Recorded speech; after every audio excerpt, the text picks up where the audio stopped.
चलिए, स्वागत है आपका एक बार फिर जनादेश टीवी इंडिया में। मैं आपके साथ इसराइल चौधरी मीरापुर विधानसभा में मैं इस वक्त मौजूद हूं और यहां चुनावी जंग बड़ी दिलचस्प हो गई है, जहां बड़े नेताओं के दौरे बढ़ने लगे हैं।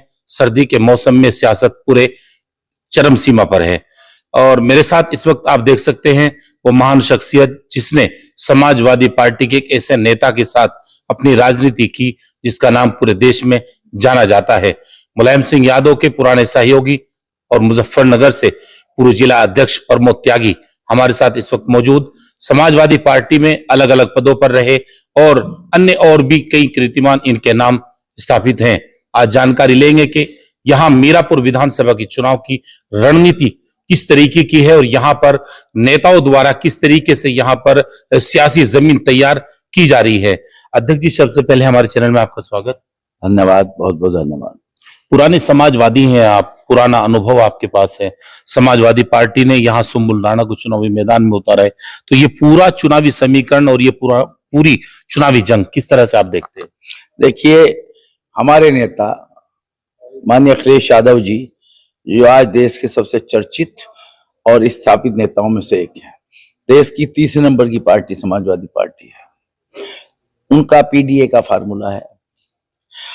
पीडीए के फार्मूले पर संविधान बचाने के लिए, जनतंत्र को बचाने के लिए, भाईचारे को स्थापित करने के लिए, जो आज बेरोजगारी की, महंगाई की समस्या और उत्तर प्रदेश में कानून व्यवस्था की भी समस्या है, और जो उत्तर प्रदेश के मुख्यमंत्री ने जिनकी जिम्मेदारी संविधान को लागू करने की थी, उन्होंने खुद बटोगे तो कटोगे जैसा नारा दिया है।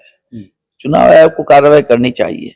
हम तो कहते हैं कि मिलोगे तो बढ़ोगे, सब मिलकर रहे संविधान में, भाईचारे से रहें। इसमें कौन बांट रहा है, कौन काट रहा है, इस तरह की बात जिसके दिमाग में होगी वो इस तरह की बात कहेंगे। तो ये चुनाव पीडीए के फार्मूले पर और इन समस्याओं को लेकर के जो पीड़ा है लोगों की, तो इस मीरापुर क्षेत्र में तो कई ऐसी समस्याएं जो हल नहीं कर पाए हो। कई बार योगी जी कह के चले गए, नहीं हल हो पाई। मोरनी मिल का विस्तारीकरण, मेरठ पौड़ी राजमार्ग आप देखते हो टूटा पड़ा, वो तो हो गया। जो कई समस्याएं है, और ये जो सेंचुरी की समस्या है, कई हजार एकड़ जमीन की, उसमें जो समस्याओं का तय किया था, क्या घोषणा एक भी वो लागू हुई है क्या? किस तरह से देखते हैं आप, जहां इस चुनाव में हम देख रहे हैं कि जातिगत एक गोलबंदी शुरू हो रही है, खासकर मीरापुर विधानसभा के चुनाव में, और एक तरफ एक ऐसे नेता जहां उनकी सरकार केंद्र और राज्य में हो और इस तरीके के बयान, तो इन सब के बीच आपका अनुभव क्या कहते हैं?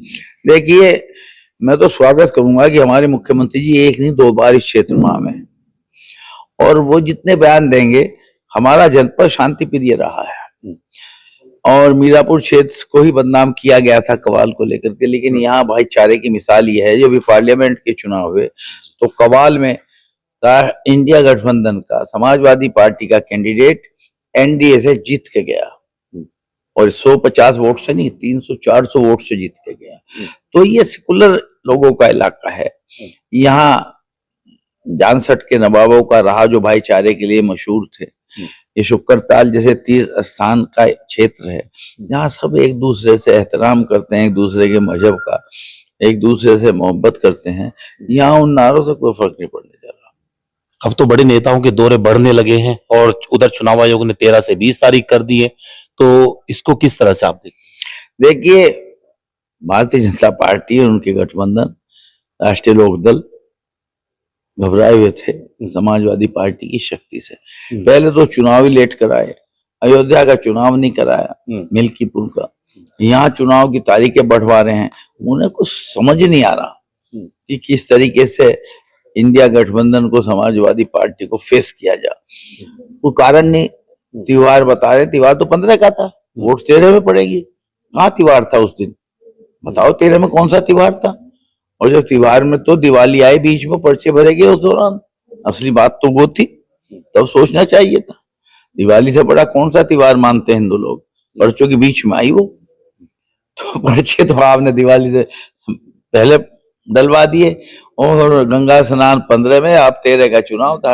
ये सब इनकी हार के कारण डर रहे हैं तरह तरह के हथकंडे अपना रहे हैं। चुनाव आयोग इनके घर के हैं, कोई चक्कर में। पूरे जिले में आप जाते हैं तो खासकर मीरापुर की वो समस्या क्या है जो आपको लगता है कि ये सबसे पहली प्राथमिकता ये होनी चाहिए, खासकर मैं मीरापुर की बात करूं? देखिए, मीरापुर की सबसे बड़ी समस्या तो मोरना मिल का विस्तारीकरण है। मोरना मिल में जो है जी किसानों को इतनी बड़ी समस्या है, बहुत बड़ा गेट है मोरना मिल का और उसकी कैपेसिटी बहुत कम है। कई बार प्रदेश के मुख्यमंत्री जी शुक्र तीर्थ को राज पर्यटन स्थल घोषित कर चुके, थाने की घोषणा कर चुके, गंगा का पानी शुक्र तीर्थ में लाने की बात कर चुके, कोई सी चीज पूरी नहीं हुई। शुक्र तीर्थ को देश के पर्यटन के धार्मिक पैमाने पर लाने की बड़ी समस्या है। लोग वहां जाते हैं, गंगा का पानी नहीं है वहां। गंगा की धारा शुक्र ताल में आनी चाहिए। जितनी सड़कें हैं आप पूरा घूम लो, आप बैसुंबे से मीरापुर मोड़ तक आओ, फिर आगे तो वो दूसरी सड़क आ गई। बताइए क्या हालत है सड़कों की। बीच की सड़कें हैं, इसकी हालत यही है। तो ना तो सड़कों का सही हो रहा है, और सबसे बड़ी समस्या क्या है, इधर का खेती भी राजवाही पर आधारित है। जैसे कहीं बिजली पे, यहाँ राजवाही के पानी की व्यवस्था बहुत है, टेल तक पानी नहीं जाते हैं। तो मीरापुर क्षेत्र में तो विकास के नाम पे कुछ नहीं किया गया। पहले एमएलए रहे भडाना साहब, उनका कोई वास्ता नहीं था क्षेत्र से, बीजेपी के एमएलए थे। चंदन चौहान बनते ही अगले दिन से पार्लियामेंट की टिकट की लाइन में लग गए, उन्होंने कभी ध्यान नहीं दिया। और अब जैसा लग रहा है हमारा समाजवादी के प्रत्याशी जीतेंगे, तब क्षेत्र के विकास की ओर ध्यान दिया जाएगा। तो ये अब तो जातिगत जो गोलबंदी, हाँ सियासी गोलबंदी हो रही है जातिगत। अभी कई दिन पहले चंदन चौहान के पक्ष में अभी गुजरों का एक मीटिंग बुलाई गई शुक्रताल में, उसके बाद देवेंद्र कौर साहब ने बुलाई। और इसमें इसको किस तरीके से आप देखते हैं? कुछ लोगों का आरोप है कि भाई बीजेपी की तरफ जा रहा है गुजर, कुछ का आरोप है कि समाजवादी की तरफ जा रहा है। तो यहाँ अहम भूमिका में गुजर है, तो एज ए पूर्व जिला अध्यक्ष और पुराने समाजवादी के नाते गुजर समाज का क्या रुख रहा है हमेशा? अच्छा, मुझे एक बात बताओ, चंदन चौहान तो मेंबर पार्लियामेंट है, उन्हें मीटिंग बुलाने की जरूरत क्यों पड़ी? तो सबसे बड़े रिप्रेजेंटेटिव है गुजर समाज के, तो एमपी है, उन्हें तो जरूरत ही नहीं होनी चाहिए थी। जरूरत कब पड़ती है? जब आशंका है कि बिखराव होगा। और आपने दोनों मीटिंग अटेंड की, तो जो कुंवर देवेंद्र सिंह ने की है वो मीटिंग देखे, कितने सम्मानित लोग थे और कितना उत्साह था उसमें। वो तो मेंबर पार्लियामेंट है, किसी को गांव में सड़क बनवानी है, किसी को खड़ंजा बनवाना है, किसी को कोई काम कराना है, मेंबर पार्लियामेंट की निधि होती है। बहुत प्रधान लोग सत्ता के दबाव में हैं, वोट में नहीं है। बस ये बता दो, जो मेंबर पार्लियामेंट अभी 4 महीने पहले जीते हैं, उन्हें उस अपने समाज की मीटिंग बुलाने की, अपने चुनाव में बुलाई क्या उन्होंने मीटिंग? क्यों पड़ी?